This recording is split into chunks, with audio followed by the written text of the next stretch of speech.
네, 우리 하나님 말씀 함께 보도록 하겠습니다. 사도행전 13장을 같이 보겠습니다. 사도행전 13장 우리 13절에서 23절까지의 말씀을 저랑 같이 교독하죠. 사도행전 13장 13절에서 23절입니다. 우리 찾으셨으면 우리 주님의 말씀을 함께 우리 교독하도록 하겠습니다.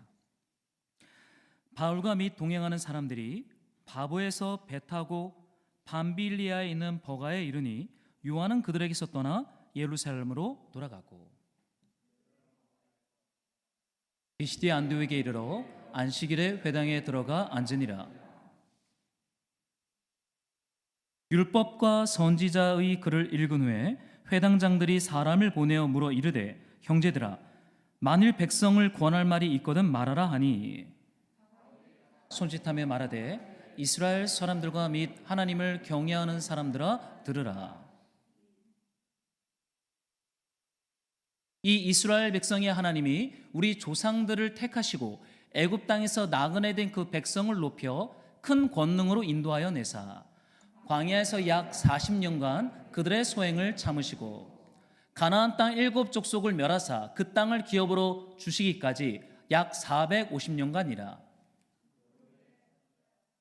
까지 사사를 주셨더니 그 후에 그들이 왕을 구하거늘 하나님이 베냐민 지파 사람 기스의 아들 사울을 40년간 주셨다가 패하시고 다윗을 왕으로 세우시고 증언하여 이르시되 내가 이새의 아들 다윗을 만나니 내 마음에 맞는 사람이라 내 뜻을 다 이루리라 하시더니 우리 함께 23절 읽겠습니다.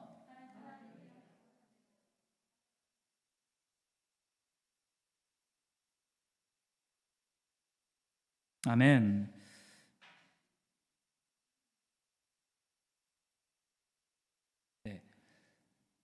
네. 그래요. 우리 한번 하나님 말씀을 나누기 전에 그래도 우리 한 주 만에 또 공동체로 모였는데요. 우리 앞뒤 자업분들과 함께 이렇게 좀 축복의 인사, 우리 평화 인사 함께 나누도록 하겠습니다. 예, 보고 싶었습니다. 예, 축복합니다. 같이 한번 인사하죠. 예. 예. 그래요. 진짜 이렇게 보고 싶었나요? 예. 그렇습니다. 예, 우리 이제 공사가 거의 다 이제 끝났어요. 이제 뭐 시트지 작업도 끝나고 아동보호실도 끝나고 통유리를 끼다가 제가 치수를 잘못 재는 바람에 우리 유리 끼워주시는 장로님이 왔다가 다시 한쪽을 못 끼고 돌아가셨습니다. 아마 다음 주만 끼면 이제 모든 공사는 끝날 것 같습니다. 우리 사랑하는 아이들도 이제 옆에서 아동부실이 만들어져서 거기서 또 예배하고 또 우리 영유아들은 저 뒤쪽에서 또 아빠가 또 유모차에 태우면서 이렇게 예배할 수 있는 그런 환경들을 만들어 가시는 하나님 앞에 감사를 올려드립니다. 함께 기도해 주신 모든 성도님들께 감사를 드립니다. 오늘은 끝까지 가야 할 길이라는 제목으로 우리 하나님 말씀을 함께 여러분 나누고자 해요. 여러분 끝까지 가야 할 길이 우리 안에 남아 있습니다. 여러분 혹시 이미 그 경주를 끝난 것처럼 여러분 혹시 생각하고 있다면 여러분 아니에요. 아직 경주는 끝나지 않았습니다. 아직 가야 할 길과 주 예수께 받은 사명이 우리에게는 남아 있어요. 여러분 오늘 우리가 읽은 말씀 속에 바나바와 바울 그리고 수행원이라 불리는 마가 요한이 1차 전도 여행을 함께 떠났어요. 여러분 3명이 떠났습니다. 여러분 본래 하나님의 나라는 집단으로 시작되지 않아요. 한 사람 혹은 두세 사람이 예수의 이름으로 떠나는 여정 가운데 주의 교회가 세워지고 주의 임재가 임하고 하나님의 나라가 확장되는 것을 우리는 보고 있어요. 그래서 하나님의 나라는 소수 누룩운동처럼 퍼져나가기 때문에 여러분 내 한 사람 한 사람이 얼마나 하나님 앞에 존귀한 믿음의 권속인지를 우리는 잊으면 안 되겠습니다. 여러분 바나바와 바울 그리고 이 마가 요한이 이제 키프로스 섬에서 사역을 마치고 배를 타고 아탈리아라고 하는 이제 밤빌리아 지역으로 들어왔습니다. 그 아탈리아에서 이제 그들이 조금 걸어서 버가라고 하는 지역에 도착을 했어요. 근데 어떤 일이 기다렸습니까? 한번 우리 13절을 한 번만 더 같이 좀 읽으면 좋겠어요. 함께 시작. 바울과 및 동행하는 사람들이 바보에서 배 타고 밤빌리아에 있는 버가에 이르니 요한은 그들에게서 떠나 예루살렘으로 돌아가고. 여러분 3명이 원팀이었죠. 지금 어떠한 일이 일어났습니까? 막내 동생이죠. 마가 요한이라 불리는 젊은 청년 선교사가 바보라고 하는 도시에 도착해서 비시디아 안디옥으로 넘어가기 직전에 어떻게 했어요? 그들에게서 떠나 예루살렘으로 돌아갔다. 안타까운 일이죠. 여러분, 선교 사역을 하다 보면요, 함께 여정을 출발했던 사람들 중에 다시 집으로 돌아가는 일들이 종종 일어납니다. 오늘날뿐만 아니라 1세기 교회 선교의 역사 가운데서도요, 하나님이 시작하신 1차 전도여행 가운데 동참했던 3명 중에 한 사람이 집으로 돌아가요. 여러분, 예루살렘은 마가 요한 어머니인 마리아의 집이 있는 곳입니다. 여러분, 마가의 다락방 기억하세요? 그 마가 요한의 어머니의 집이에요. 마가 요한은 유복한 집의 아들이에요. 여러분, 초기 교회를 꼭 다 가난한 사람들의 공동체였다라고 여러분 편견을 가지지 않으면 좋겠어요. 초대교회는요, 유력한 집안의 청년들도 있었어요. 아주 고위직 공무원들도 있었어요. 부유한 사업하던 루디아 상인도 있었어요. 로마 관료도 있었고요. 마가 요한처럼 아주 큰 전택을 가졌던 마리아의 아들 요한도 있었습니다. 그런데 어떤 일이 일어납니까? 그가 그들을 떠나 예루살렘으로 돌아갔다. 너무나 안타깝죠. 여러분, 낙향했던 기억이 있으십니까? 저도 뭐 이렇게 마가 요한을 묵상하면서 여러분, 힘들면 떠나죠. 여러분, 사람은 힘들면 떠나게 되어 있어요. 좋으면 떠나겠습니까? 이곳에 집을 3칸을 짓고 살자고 했던 베드로처럼 절대 안 떠나죠. 여러분, 사람이 떠날 때는 힘든 거예요. 여러분, 여기 바보에서 비시디아 안디옥으로 넘어가는 그곳에 어떠한 산맥이 있냐면 타우루스 산이라고 하는 산이 있습니다. 굉장히 높은 산이에요. 터키에 가면은 이 타우루스 산맥은 이 당시에 산적들이 창궐했다라고 하는 역사 문헌이 나와요. 산적들이 이 타우루스 산에 창궐해서 바보에서 비시디아 안독으로 가려면 이 타우루스 산맥을 올라갔다가 내려가야 돼요. 약 이 거리가 160km 정도 된다고 역사 문헌은 나오고 있습니다. 여러분, 생각을 해보세요. 젊은 청년이요, 선교팀에 따라왔어요. 근데 어느 정도는 괜찮았는데 이미 키프로스 섬에서 사역으로 좀 지쳤던 것 같아요. 그래서 바보에 도착해서 이제 비시디아 안독으로 가야 되는데 이 타우루스 산을 80km 올라갔다가 80km 내려가야 됩니다. 여러분, 그 여정을 같이 가겠습니까? 아니면 집에 가겠습니까? 여러분, 어떠세요? 같이 가실 분들 있습니까? 쉽지 않을 거예요. 여러분, 우리는 아멘 못합니다. 여러분, 타우루스 산맥 앞에 딱 쓰면요, 집에 돌아갈 사람들이 있어요. 아마 저부터 돌아갈 겁니다. 주님, 이건 아닙니다. 제가 언제 신도시에서 개척한다 그랬지 언제 타우루스 산맥을 걸어서 제가 가기로 하겠습니까? 힘듭니다. 말하겠죠.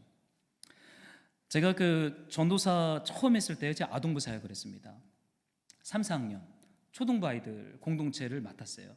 거기는 초등부 아이들이 그 당시에는 정말 바글바글했거든요. 그래서 일부 10시 예배 한 번, 11시 예배 한 번, 아니 9시 예배 한 번, 11시 예배. 그러니까 이 초등학생들이 얼마나 많은지.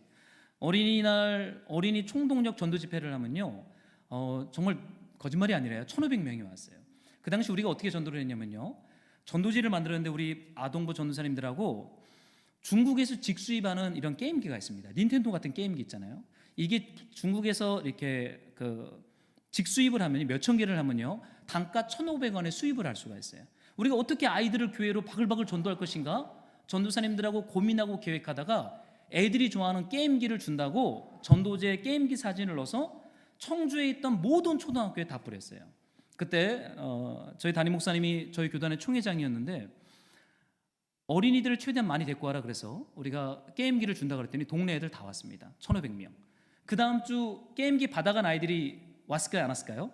하나도 안 왔어요. 우리 본래 공동체대로 한 3, 400명 남고 1,000명 거품은 사라져 버렸습니다.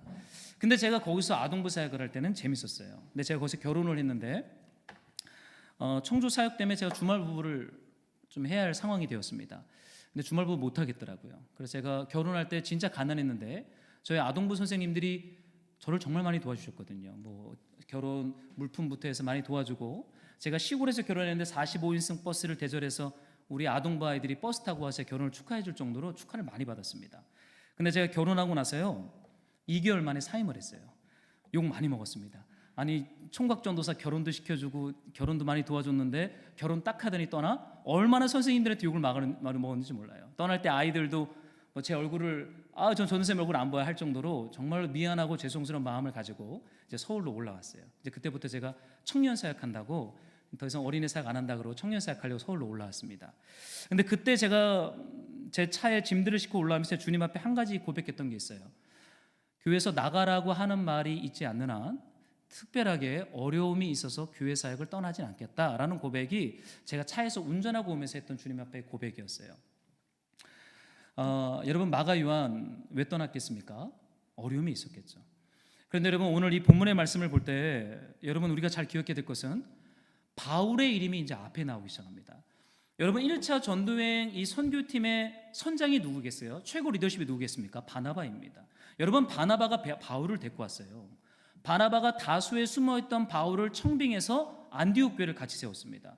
안디옥 교회 지도자들 13성에서 봤지만 바나바 이름이 가장 위에 있고 바나바가 가장 막내 그룹이었잖아요. 5명의 선지자들 중에 담임 목사와 거의 부목사 개념인 바울이 한 팀으로 파송을 받은 거예요. 마가 요한은 뭐 전도사 혹은 뭐 간사, 수행원, 노를 젓는 노예처럼 따라온 케이스였습니다. 그런데 여러분, 키프로스에서의 사역이 끝난 다음부터 이름이 바뀌어요. 바나바, 바울로 불려졌는데 이제는 무엇이라 불려요? 바울이 이 전도여행 팀의 가장 앞에 이름이 올라지기 시작합니다. 여러분, 성경에서 이름이 바뀔 때는요, 리더십이 바뀌었다는 거예요. 이제는 바나바가 리더가 아니에요. 이제 하나님은 바울에게 리더십을 주셨습니다. 이제 바나바는 바울이 주도적으로 사역을 하는 조력자로 있어야 되는 상황이 되었어요. 바울과 바나바, 요한입니다. 근데 저는 이 말씀을 묵상하다가 왜 요한이 떠났을까? 여러분 한번 생각해 보세요. 여러분, 마음이 상하면 떠납니다. 근데 여러분, 마가 요한은 사실 바나바의 조카예요. 외조카입니다. 여러분, 바나바가 외삼촌이고 자신의 조카를 사역팀에 데리고 왔어요. 근데 키프로스 섬에서 사역을 볼 때 바울이, 여러분 보셨죠? 그 엘루마라고 하는 무당, 박수무당을 눈을 멀게 하고 권세 있는 사역을 했잖아요. 이때부터 바울에게 사역의 주도권이 넘겨오기 시작해요. 여러분, 이것을 봤던 마가 요한의 마음이 어땠을 것 같아요? 외삼촌의 리더십이 이제는 뒤로 물러나고 바울의 리더십이 전면에 쓰기 시작하면서 어쩌면 마가 요한의 마음이 상했을 수도 있겠다. 주도권 싸움인 것이죠.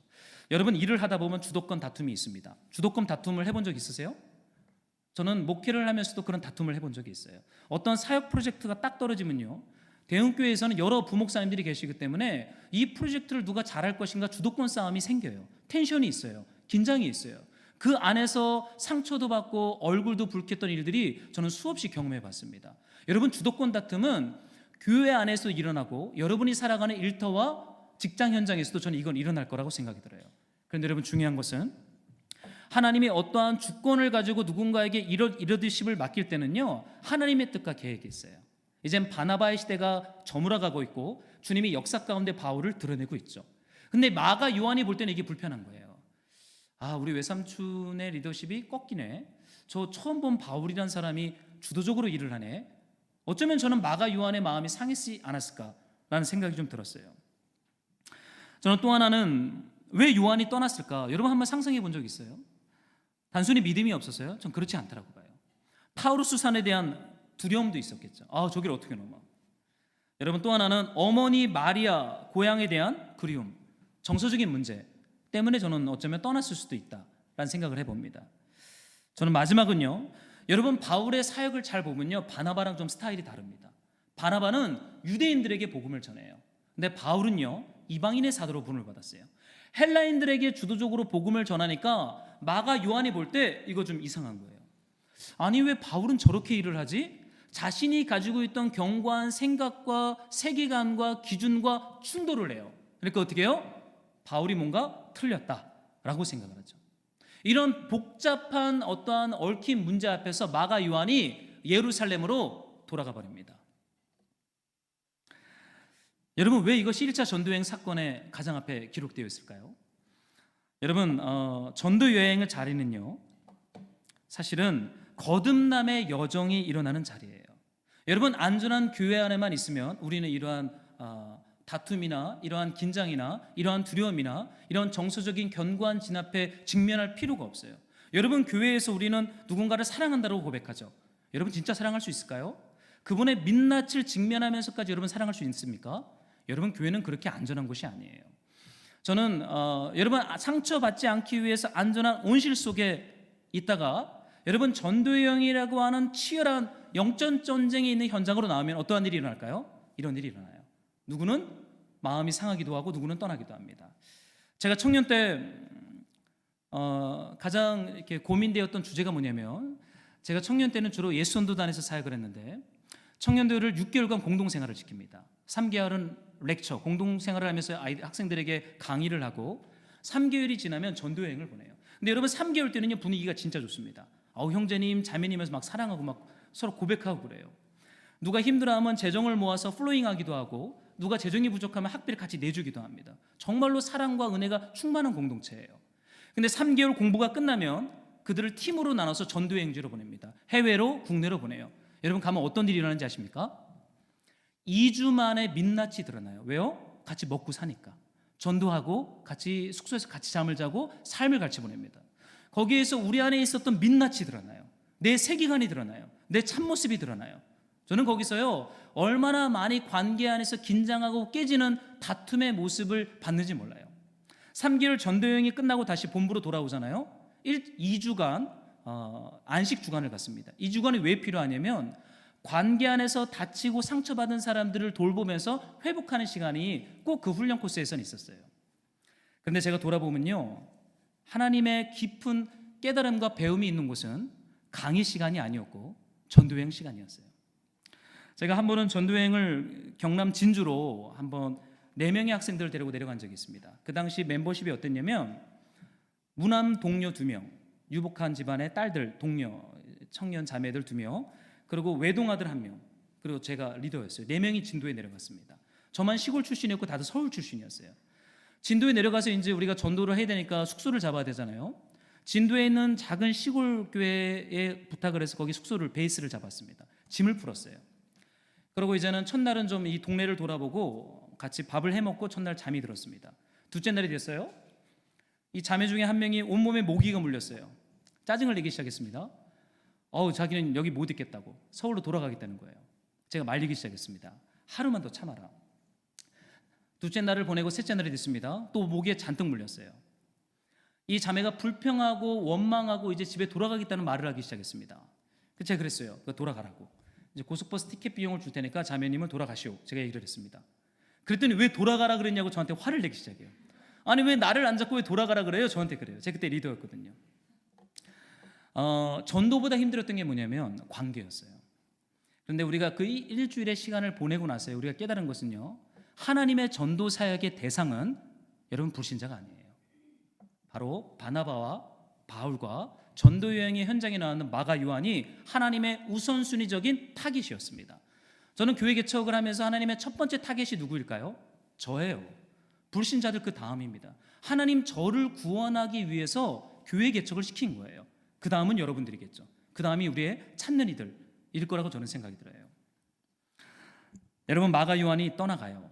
그러나 그 떠나감이 끝은 아닙니다. 저는 이 말씀을 묵상하다가 왜 비시디아 안디옥에서 바울이 복음 설교를 이제 길게 하는데 왜 갑자기 마가 요한이 떠난 이 사건을 짧게 여기에 기록한 걸까? 사도행전 15장에 보면 요한의 사건을 이렇게 기록해요. 한번 여러분들이 같이 좀 읽어주시겠습니까? 시작.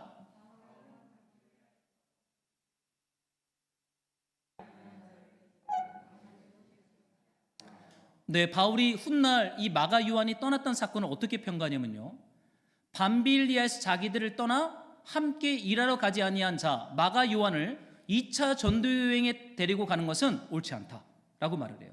그러니까 마가 요한이 1차 전도여행에서 낙행하고 집으로 돌아간 것은 하나님의 뜻으로 볼 때 옳은 것이 아니었어요. 하나님의 계획은 끝까지 가는 것이었는데 마가 요한은 중도에 집으로 가버려요.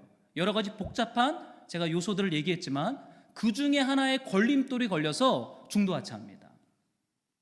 그러나 여러분 기억해야 될 것은 한 사람이 떠났다고 해서 이 바울과 바나바가 1차 전도여행을 멈추지 않았다는 거예요. 여기 이런 말씀이 있는데요. 제가 좀 읽어드릴게요. 그들은 버가에서 더 나아가 비시디아 안디옥에 이르러 안식일에 회당에 들어가 앉으니라. 여러분 바울과 바나바는 참 성숙한 사람들이에요. 여러분 생각을 해보세요. 여러분의 친척이 전도여행을 하다가 떠났어요. 조카가. 그러면 외삼촌의 마음이 어떻겠어요? 마음이 상하죠. 여러분 바울은 어떻겠어요? 바울은 다혈질입니다. 이미 화가 잔뜩 났어요. 더 이상 마가 요한과 함께 일할 수 없다라고 2차 전도여행을 준비하면서 그런 선언을 해버렸습니다. 그런데 그들이 어떻게 해요? 자신들의 연약함 안에 갇혀있지 않아요. 더 나아가 비시디아 안디옥에 이르렀다. 여러분, 가야 할 길이 있습니다. 우리가 내 연약함에 직면하기도 하고요, 누군가의 연약함에 직면하기도 하고요, 상황과 환경이 우리를 막기도 하고요, 우리의 몸을 피곤하게 할 수도 있고 내 마음을 상하게 할 수도 있어요. 그럼에도 불구하고 여러분, 가야 할 길을 끝까지 가야 합니다. 바울과 바나바는 더 나아갔다. 무슨 말이에요? 타우루스 산을 건넜다는 거예요. 160km를 무거운 피곤한 몸과 마음이 상했는데 투벅투벅 올라가는 거예요. 어쩌면 산적들하고 싸웠을 수도 있어요. 그리고 비시디와 안디옥에 도착해서 이전에 했던 방식 그대로 회당에 들어가 하나님의 말씀을 펼쳐놓고는 복음을 전하기 시작합니다. 여러분, 한 사람이 떠나도 하나님의 뜻과 하나님의 계획은 계속 진행되어야 합니다. 바울이 이런 고백을 했어요. 참 제가 좋아하는 고백인데요. 내가 달려갈 길과 주 예수께 받은 사명, 그 하나님의 은혜의 복음을 증언하는 일을 마치려 하면은 나의 생명조차 조금도 귀한 것으로 여기지 아니하노라. 여러분들이 한 번 더 읽어주세요. 시작.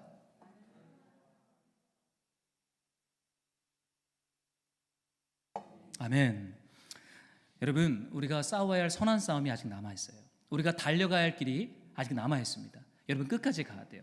때로는 우리네 삶에 아무리 우리가 주님 앞에 기도하고 주님의 말씀의 뜻대로 살아들여 내 계획과 뜻대로 내 눈에 보기 좋은 대로 상황이 풀리지 않을 수 있어요.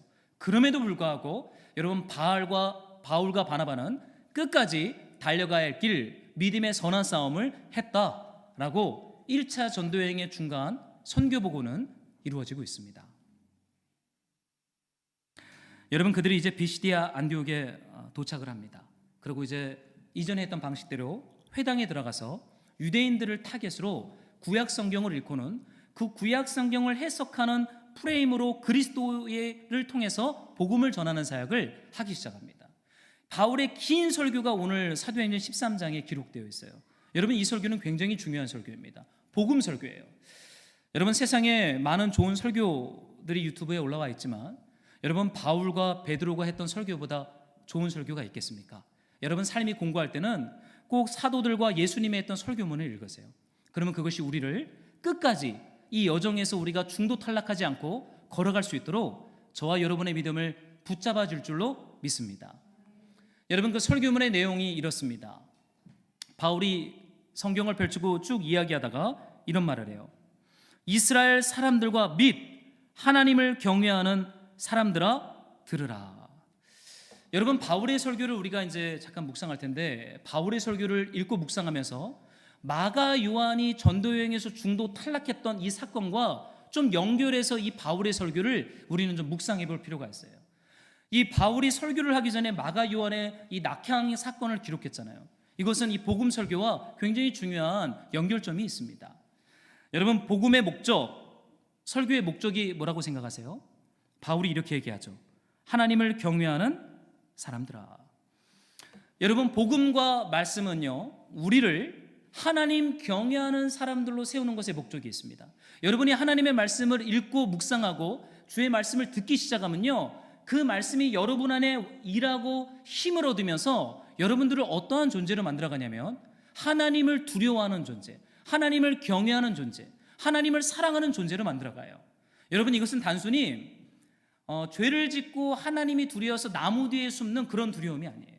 창세기에 보면 선악과를 따먹고 하나님의 낯을 피하여 나무 뒤에 숨잖아요. 그런 두려움이 아닙니다. 여기서 말하는 경외함은 하나님을 사랑하는 거예요. 하나님의 말씀을 존중하는 거예요. 그 말씀을 한결 한결 살아내고자 하는 경외함, 여러분, 그것이 우리 안에 부음받습니다. 여러분, 이것이 복음 설교의 목적이고 구원받은 사람들의 장성하게 자라야 할 모습인 것을 바울은 말하고 있죠. 여러분, 마가 요한은 하나님을 경외하는 사람들의 자리에 이르기 전에 낙향했습니다. 중도하체했어요. 여러분, 복음 설교를 바울이 왜 이렇게 길게 합니까? 중도 낙향하지 말라고. 그리스도의 장성한 분량까지 자라도록 이 바울은 이 복음 설교를 길게 하고 있어요. 여러분, 그러면서 이제 바울이 이 복음 설교의 내용인 하나님이 행하셨던 일들을 몇 개의 카테고리로 나누어서 설명을 합니다. 여러분, 그 중에 하나가 17절이에요. 한번 여러분들이 이 말씀을 함께 읽어 주시겠습니까? 시작. 애굽 땅에서 나그네 된 그 백성을 높여 큰 권능으로 인도하여 내사. 여러분, 복음의 시작은요, 하나님이 택하시는 것입니다. 여러분이 하나님 택하는 거 아니죠. 여러분, 하나님이 우리를 택하신 거예요. 우리가 언제 있을 때 하나님이 우리를 택하셨을까요? 에베소서는 이렇게 말하는데요, 창세전에 그리스도 안에서 우리를 택하사 하나님 앞에 거룩하고 흠이 없게 새 창조하려고 우리를 주님이 택했다라고 말하고 있어요. 말씀으로 동역자 여러분, 하나님이 저와 여러분을 택했어요. 우리가 죄인 되었을 때, 우리가 연약할 때, 우리가 중도 하차할 만한 충분한 마가 요한의 특징과 자질을 가질 만한 그런 사람일 때 하나님이 저와 여러분들을 택해서 거룩하고 흠이 없는 존재로 세우기로 결정했습니다. 여러분, 이것이 복음이에요. 여러분, 이 복음이 진행되고 있는 여정이 전도여행인 것이죠.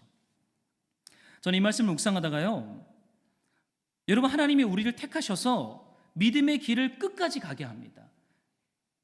주권을 하나님께 날마다 이양하는 사람들로 우리를 자라가게 합니다. 여러분, 중도 탈락했어도요, 하나님이 택하셨으면 탈락하지 않아요. 여러분, 마가 요한이 탈락한 것 같죠? 그렇지 않아요. 여러분, 역사 가운데 마가 요한은 사라집니다. 그런데요, 디모데후서 4장에 보면 바울이 늙어요. 바울이 노년이 됩니다. 그래서 바울이 병듭니다. 근데 바울이 이런 고백을 해요. 제가 좀 읽어드릴게요. 디모데후서 4장 11절인데요, 누가만 나와 함께 있느니라. 너가 올 때에 마가를 데리고 오라. 그가 나의 일에 유익하니. 여러분, 바울이 늙어서 병들었을 때 바울의 동역자들은 다 떠났대요. 그런데 이 바울이 디모데에게 편지를 써서 마가 요한을 데리고 와라 그래요. 마가 요한을 데리고 오면 그 사람이 나한테 유익이 될 것이다. 여러분, 무슨 말입니까? 마가 요한이 1차 전도여행에서 탈락했어요. 중도 해체했어요. 그러나 하나님의 택하심은 마가 요한의 어떠한 폐위나 버려짐이 아니라 하나님은 마가 요한을 끝까지 쫓아가셔서 그를 바울의 동역자 만들어요. 그를 그리스도의 몸된 교회의 일꾼 만들어요. 그를 그리스도의 충성된 제자 만들어요. 여러분, 이게 복음이에요. 여러분, 우리는요, 중도 하차하는 사람들이에요. 우린 조금만 두렵고 조금만 마음 상하면 우린 낙향해요. 예루살렘에 있는 엄마 집으로 가고 싶어요. 따뜻한 마가의 다락방으로 숨어버리고 싶어요. 그러나 택하신 하나님의 그 약속이 우리를 따라옵니다. 그리고는 우리의 어깨를 탁 잡고는 결국 그리스도의 장성한 분량의 자리까지 우리가 자라도록 우리를 견인하시고 구원하시는 하나님의 은혜인 줄로 여러분 믿습니다. 여러분, 이 하나님의 택하심이 복음의 여러분 시작이죠. 그러면서 바울이 복음 설교를 계속하면서 이런 말을 합니다. 하나님이 택하신 다음에 어떻게 했어요? 애굽 땅에서 나그네 된 그 백성을 높여 큰 권능으로 인도하셨다. 여러분, 하나님이 큰 권능으로 우리를 인도하세요. 근데 여러분, 그 권능은 여러분이 아는 것처럼 키프로스 섬의 엘루마가 추구했던 그런 권능이 아니죠. 어떠한 권능으로 우리를 인도하십니까? 하나님의 말씀에 죽기까지 복종하고 순종함으로 십자가까지 가는 그 능력으로 저와 여러분들을 인도하세요. 여러분, 우리가 하나님 말씀 따라갈 수 있을까요? 내 이익과 충돌하면요, 여러분, 우리는 하나님 말씀으로부터 낙향합니다. 하나님 말씀의 길 안 가요. 왜요? 내 이익이 너무나 중요하기 때문에. 이거는 저나 여러분이나 그리스도의 복음 앞에서 우리는 부인할 수 없어요. 우린 그런 죄인들이에요. 그러나 그리스도가 가지고 있던 큰 권능이 뭐냐면, 내게 이익이 되지 않아도 하나님의 말씀이고 하나님의 뜻이면 십자가에 달려 죽기까지 그 말씀에 순종했던 능력. 여러분, 그것이 그리스도의 큰 권능입니다. 그 권능으로 우리를 택하셔서 우리를 인도해요.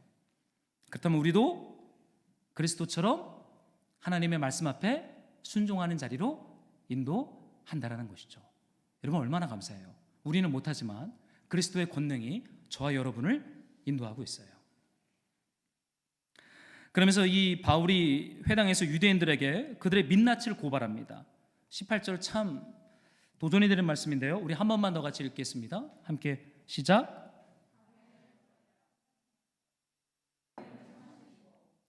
여러분, 이것이 유대인들의 민낯이라는 거예요. 광야에서 40년 동안 하나님이 이스라엘 백성들의 소행, 행동, 마음의 동기를 참으셨대요. 여러분, 그들이 도대체 어떻게 했길래요? 출애굽하고 나서부터 그들의 반응은 불평과 악담과 배신의 역사였어요. 마치 마가 요한처럼 바울을 배신하고 떠나버리죠. 하나님의 뜻을 저버리고 떠나버리죠. 이건 마가 요한뿐만이 아니라 그의 설교를 듣는 유대인들의 참 모습임을 고발합니다. 그들의 소행을 참으셨다. 여러분, 참는 게 어떻게 좀 쉬우십니까? 어려우십니까? 여러분, 누군가가 여러분을 이렇게 배신할 때의 그 상처를 좀 아시나요? 어떠세요? 여러분, 이렇게 사실은 욕을 먹어도 참을 수 있고 어려움을 당해도 참을 수 있는데 정말 믿었던 사람에게 그 배신을 당하면 여러분 그 상처는 오래 가죠. 그런데 우리 주님이 어떻게 했다고요?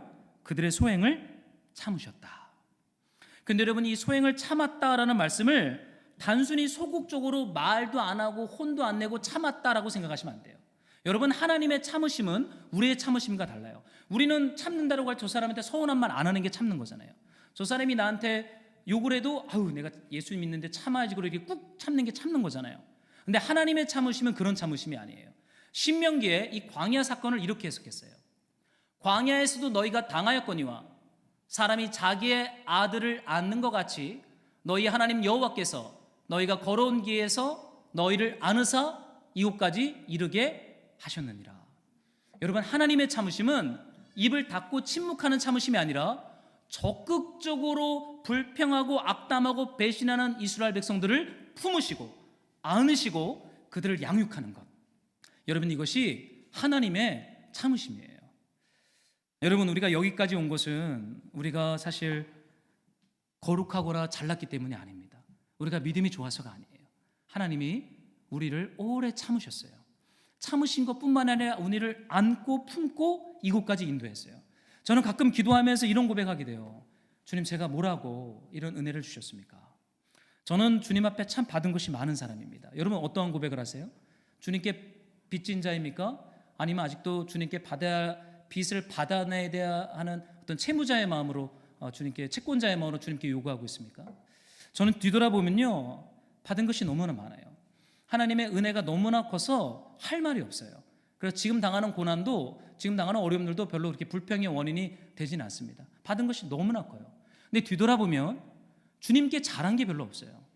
그냥 주님이 택하셨고, 주님이 권능으로 인도하셨고, 주님이 오래 참아주셨습니다. 여러분, 그것이 지금 저와 여러분들의 오늘의 모습이에요. 이거 잊으면 안 돼요. 내가 열심히 살았고 성실히 살았고 잘했기 때문에 이만큼을 이루었다? 아니에요. 하나님이 오래 참으셨습니다. 여러분, 이 만달란트 빚진 자의 마음을 알고 있다면 여러분에게 100다나리온 빚진 자 앞에 우리도 어쩌면 하나님처럼 오래 참음으로 적극적으로 그를 기다리고 그를 품는 선교적인 제자의 모습으로 우리가 나아가야 될 줄로 믿습니다. 여러분, 하나님이 오래 참으시면 우리를 양육하세요. 주님이 마가 요한을 이렇게 참으셨다는 거예요. 저는 이 말씀을 읽으면서 이 설교는 비시디 안디옥에 있는 유대인들에 대한 설교가 아니라 마가 요한에게 보내는 설교 같아요.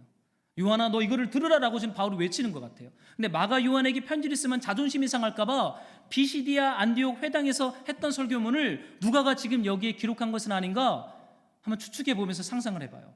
그렇다면 바울은 진짜 좋은 사역자예요. 웬만하면 떠나버리면 끊어버리면 끝이거든요. 근데 오래 참음으로 마가 요한을 뒤쫓고 있어요.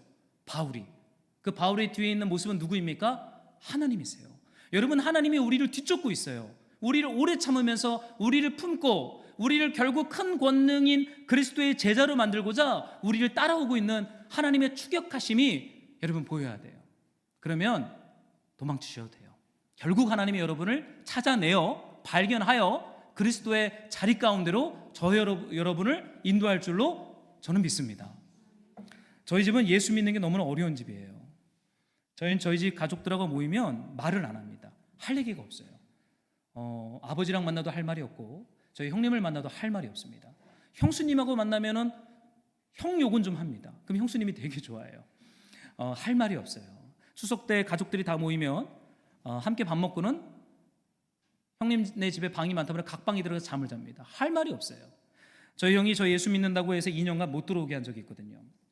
이제 저희가 명절 때도 못 들어가고 쫓겨나서 명절 때는 제 찜질방 가서 생활할 정도로 기독교 신앙을 많이 핍박했던 형님입니다. 그런데 제가 신학교에 가니까 제가 취미생활 안 한다라는 거를 이제 인정하더라고요. 저는 형이 저희가 취미생활하는 줄 알았대요.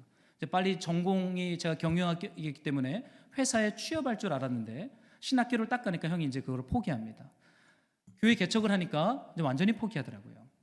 그리고는 제가 교회 개척하고 나서 제가 나눴겠지만 제가 여기 교화 3단지에서 할 때 새벽에 형수님에게 전화가 왔어요. 형님이 뇌출혈로 지하 주차장 들어오다가 차들을 7대 8대를 긁고 이제 아주대학병원에 실려갔다는 거예요. 뇌가 출혈이 돼서. 근데 처음에 다들 음주운전인 줄 알고 경찰을 불렀는데 술 냄새가 안 나니까 앰뷸런스를 불러서 아주대학병원 응급실로 갔습니다. 터져버린 거죠. 5-6시간 형님이 수술을 했어요. 그러고는 제가 그 자리에 쭉 지키다 형님이 이제 중환자실 이제 나와서 들어가길래 제가 따라 들어가서 형님 침대에 있는 그 주위를 제가 계속 이렇게 돌면서 계속 제 안에 찬양이 나왔거든요. 평화 평화로다. 하나님 주신 평화. 제가 이 찬양을 계속 부르면서 형 침대를 이렇게 돌면서 기도했어요. 다들 의사들도 바보가 된다 그랬거든요. 저 형님이요. 왜냐면 뇌출혈이 눌렸다가 터져버렸기 때문에 형님이 그때 이제 토목학을 전공하고 그때 그 건축 관련된 일을 하고 있었기 때문에 미세한 이런 설계도를 받았기 때문에 이게 바보가 되면은 우리 조카들 셋인데 이거 큰일 나거든요. 제가 주님께 진짜 궁유를 구했어요. 주님 궁유를 여겨 주십시오. 궁유를 여겨 주십시오. 근데 제가 의사를 만나고 나서는 어쩌면은 좀 쉽지 않을 수 있습니다. 그랬는데 며칠 만에 깨어났고 며칠 만에 깨어났는데 이 지적 능력은 온전히 회복되지는 않았지만 그래도 알아보기 시작하고 대화가 됐어요.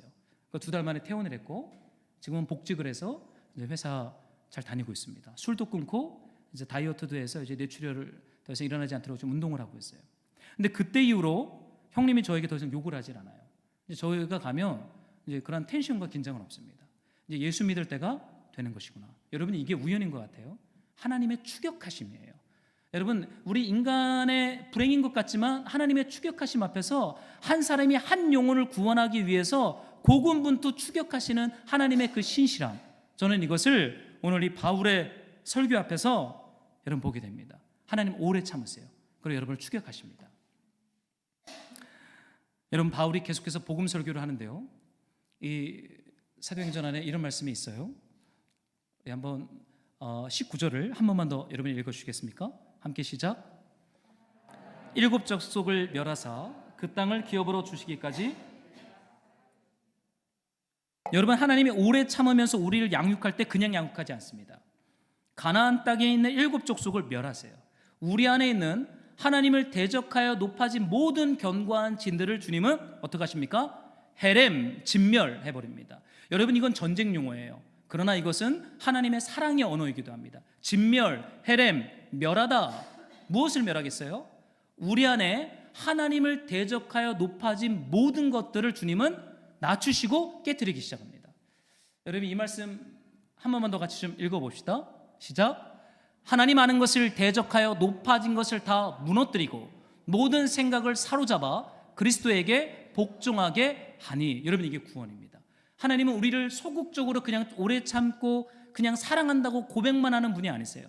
하나님은 적극적이고 주도적으로 우리 안에 하나님 아는 것을 대적하여 높아진 것들을 빛 가운데 드러내시고 무너뜨리고 하나님을 대적하는 모든 생각을 사로잡아 하나님 앞에 복종하게 합니다. 여러분 이것이 하나님이 우리를 구원해 가시는 복음의 역사요, 하나님의 일하심인 줄로 믿어요. 여러분 어떻습니까? 여러분 안에 하나님 아는 것을 대적하여 높아진 것들이 좀 있으세요? 이제 다 주님께 사로잡혀 주님께 복종하고 있습니까? 저만 맞나요? 저는 아직도 하나님 아는 것을 대적하는 높은 견고한 진들이 제 안에 여전히 이렇게 왕노릇하는 것을 보게 돼요. 그러나 분명한 것은 하나님이 그것을 사로잡아 그리스도 앞에 복종하게 합니다. 이 적극적인 하나님의 일하심이 여러분 은혜예요. 그냥 우리가 죄의 길을 가는데 하나님이 아무런 터치를 하지 않는다. 여러분 버린 자식입니다. 그건 하나님의 구원하심이 아니에요. 여러분 사랑하는 아들이 죄를 졌는데 어떻게 해야 돼요? 다리 몽둥이를 부러뜨려야죠. 못 나가게 해야죠. 죄지으로 못 나가게 해야죠. 그게 사랑하는 아버지의 마음 아니겠어요? 제가 우리 딸들을 어떻게 키워야 될지 참 고민이 많습니다. 한마디 하면 10마디 하고 소리 지르면 같이 소리 지르는 이 아이들을 어떻게 양육해야 될지 참 기도 제목이에요. 여러분 마가 요한의 견고한 진은 전도 여행 속에서 다룸을 받아야 합니다. 여러분 전도 여행을 떠나셨나요? 꼭 저처럼 배낭 메고 경상도 진도나 해외에 나가야 전도 여행 가는 것입니까? 그렇지 않아요. 교회라고 하는 배를 여러분은 타셨어요. 그리고 선장 되신 그리스도와 함께 여러분 1차 전도여행이 시작되었습니다. 어쩌면 여러분은 2차, 3차 전도여행 가운데 들어선 분들도 있을 거예요. 여러분 한 번으로 안 돼요. 1차, 2차, 3차까지 가서 로마까지 가야 돼요. 하나님의 뜻이 완전히 이루어져야 돼요. 그 달려갈 길과 주 예수께 받은 사명 도중에 우리는 중도 하차할 수 없고 탈락할 수 없고 하나님의 축역하심 앞에서 로마까지 가야 하는 줄로 저는 믿습니다. 여러분 그 전도여행의 여정 속에서 하나님 여러분들을 구원하시고 새롭게 하고 있어요. 그 하나님 앞에 여러분 계속 여정의 길을 멈추지 않으시기를 바랍니다. 그러면서 여러분 바울이 이런 얘기를 하죠. 한번 여러분들 제가 읽어드릴게요. 21절인데요. 그 후에 그들이 왕을 구하거늘 하나님이 베냐민 지파 사람 기스의 아들 사울을 40년간 주셨다가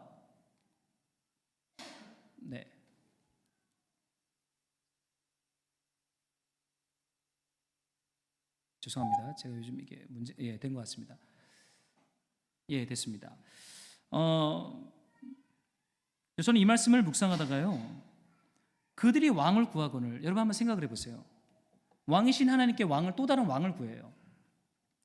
여러분 이것은 더 이상 하나님께 질문하며 하나님께 의존하는 삶이 불편하다는 고백이에요. 하나님께 묻지 않겠다는 거예요. 그냥 내 스타일과 내 방식대로 살아갈게요 라고 하는 독립 선언입니다. 그게 누구였습니까? 우리가 요즘 사무엘서를 묵상하고 있지만 사울 왕이잖아요. 사울 왕. 저는 이 말씀 묵상하다가요. 근데 참 독특한 것은 하나님이 왕을 주시죠. 여러분 말도 안 되는 것을 요구했잖아요. 하나님의 뜻과 거슬르는 것을 요구했어요. 그런데 하나님이 허락을 하세요. 몇 년간? 40년간 사울 왕을 주죠. 그러고는 40년간 주셨는데 여러분 하나님이 때로는 우리의 욕망과 우리의 뜻대로 우리가 하나님 앞에 요구하는 것을 들어줄 때가 있는 것 같아요. 그런데 여러분 그 결과가 무엇입니까? 참혹한 왕정제도 아래서의 종살이입니다. 시편에 이런 말씀이 있어요. 이거를 하나 좀 제가 새로 이제 사야 될 것 같아요. 여기 있습니다. 제가 좀 읽어드릴게요. 그러므로 여호와께서는 그들이 요구한 것을 그들에게 주셨을지라도 그들의 영혼은 쇠약하게 하셨도다. 여러분 그들이 요구한 것을 하나님이 주셨어요. 근데 그 결과가 무엇이에요? 이스라엘 백성들이 약해집니다. 여러분 우리가요 하나님 앞에 하나님의 뜻이 아니고 하나님의 말씀도 아닌데 막 달라고 요구해요. 그럼 하나님이 주실 때가 있습니다. 근데 그 결과 어떻게 돼요? 약해집니다. 여러분 우리가 하나님의 뜻도 아니고 하나님의 길도 아닌데 우리가 요구했는데 그것이 복으로 주어졌어요. 근데 그 결과가 우리가 강해졌어요. 그럼 어떻게 되겠어요? 하나님께 돌아가지 않죠. 근데 여기 말씀해 보면 그들의 영혼은 쇠약하게 되었도다.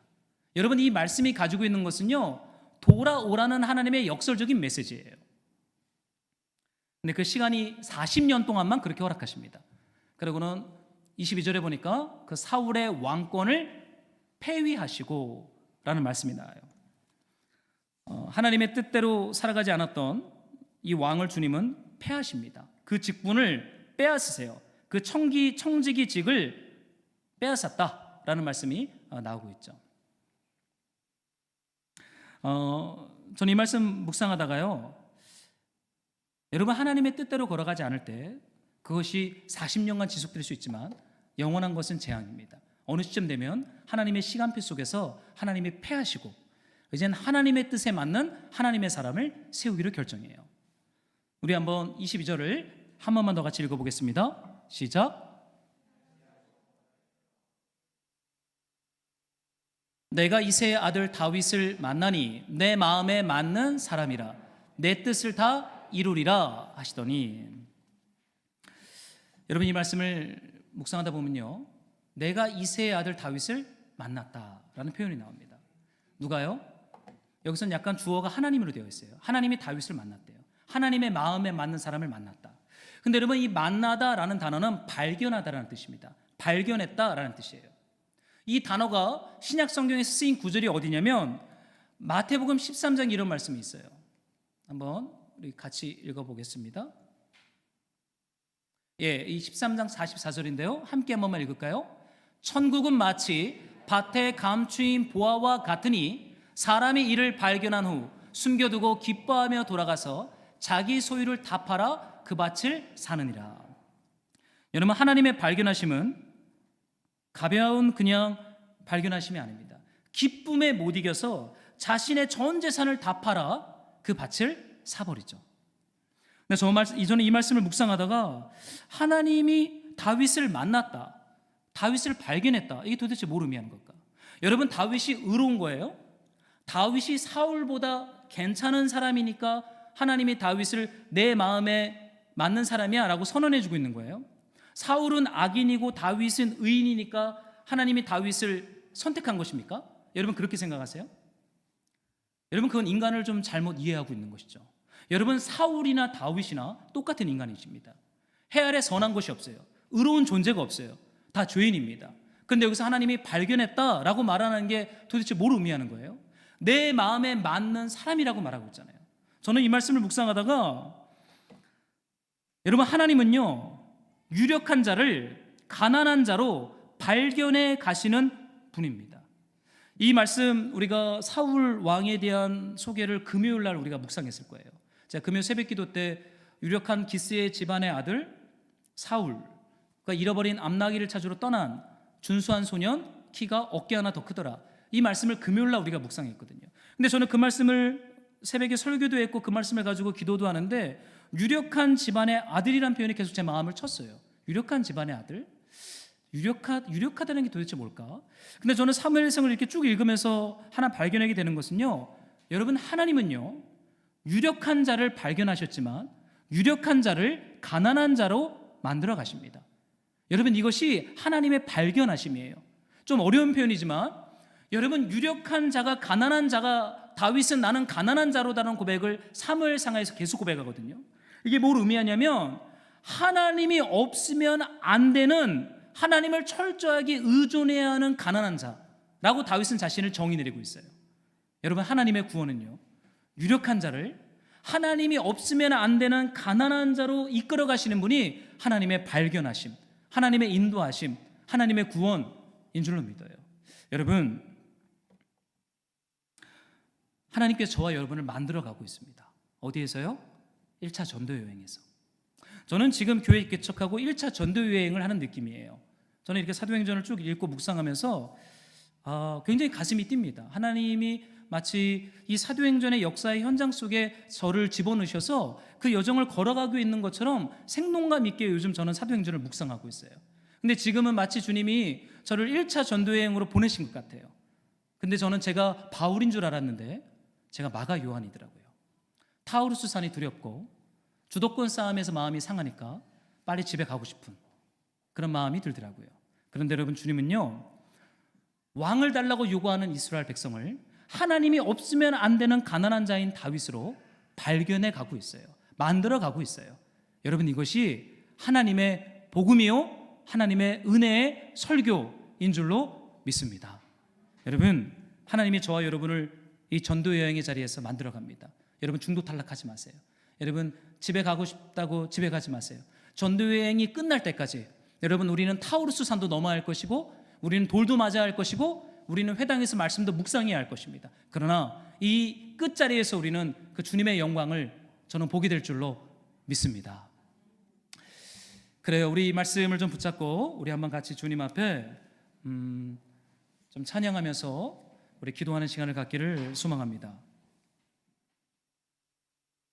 우리 주가 보이신 생명의 길, 우리 이 찬양을 좀 함께 좀 드리고 싶어요.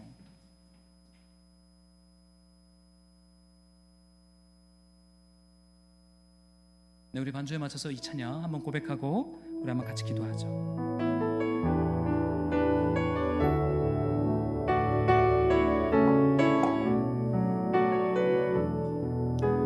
주가 보이신 생명의 길, 주가 보이신 생명의 길, 나 주님과 함께 상한 마음 들이며 주님 앞에 나가리. 나의 의로움이 되신 주 그 이름 예수, 나의 길이 되신 이름 예수. 우리 한 번 더 고백합시다. 주가 보이신 생명의 길 나 주님과 함께 상한 마음들 우리며 주님 앞에 나가리.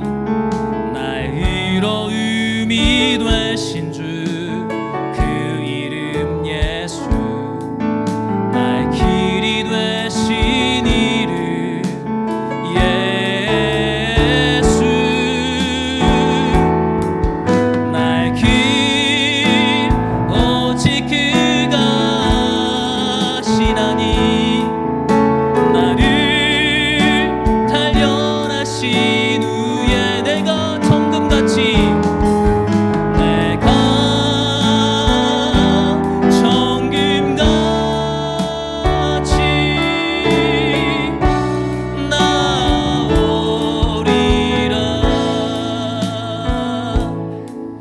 나의 길 오직 그가 하시나니 나를 단련하신 후에 내가 정금같이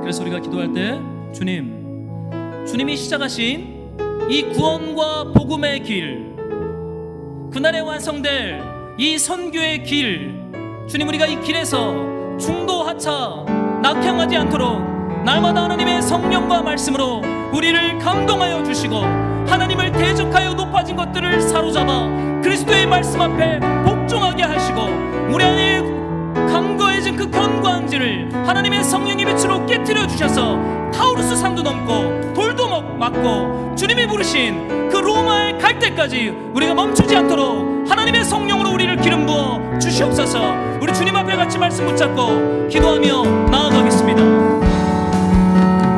주님, 우리의 연약한 속사람을 날마다 말씀과 성령으로 강건하게 하셔서 우리가 1차 전도여행이 끝날 때까지 우리가 타우루스 산 앞에 두려워 물러서지 않게 해주시고 우리가 주도권 다툼을 하지 않게 해주시고 날마다 하나님의 말씀과 성령의 조명하심을 받아 그리스도 앞에 복종하는 삶을 살 수 있도록 성령님 우리를 긍휼히 여겨 주시옵소서. 우리에게 하나님의 성령과 말씀으로 기름 부어 주시옵소서. 마가 요한의 길을 걸어가지 않게 해주시고 우리를 추격하시는 하나님의 말씀 앞에 우리가 날마다 순종할 수 있도록 성령 하나님 우리에게 은혜를 베풀어 주십시오. 주님 우리를 긍휼히 여겨 주시옵소서. 우리를 그리스도의 사랑으로 세우시는 그 하나님의 신실한 은혜 앞에 우리가 주님 조용히 앉아있게 하여 주시옵소서. 주님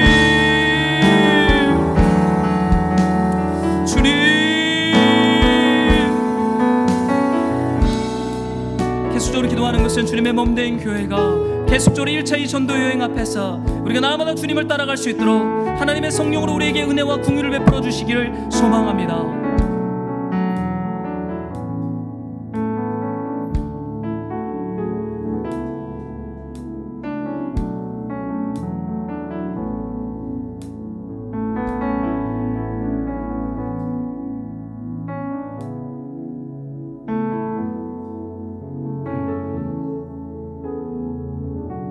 하나님, 우리가 마가 요한처럼 뒤로 물러서고 싶고 집에 가고 싶고 이 타우루스 산이 불편하게 느껴질 때마다 우리를 택하시고 그 권능으로 우리를 인도하시며 우리의 소행을 참으시고 양육하시며 결국 하나님을 아는 것을 대적하여 높아진 것들을 성령으로 파쇄하셔서 그리스도의 장성한 분량 1차 전도여행이 끝날 때까지 우리를 견인해 가시는 하나님의 구원, 하나님의 그 신실함 앞에 우리가 이 예배 가운데 주님을 높여드리고 주님을 찬양합니다. 우리가 마가 요한 같지만 우리를 바울로 부르신 주님께서 우리가 주님이 부르신 그 길, 그 사명을 마치기까지 로마까지 갈 때까지 하나님의 성령으로 우리를 붙잡아주시고 우리의 믿음을 견고하게 하시며 하나님을 더욱더 사랑하게 하여 주시옵소서.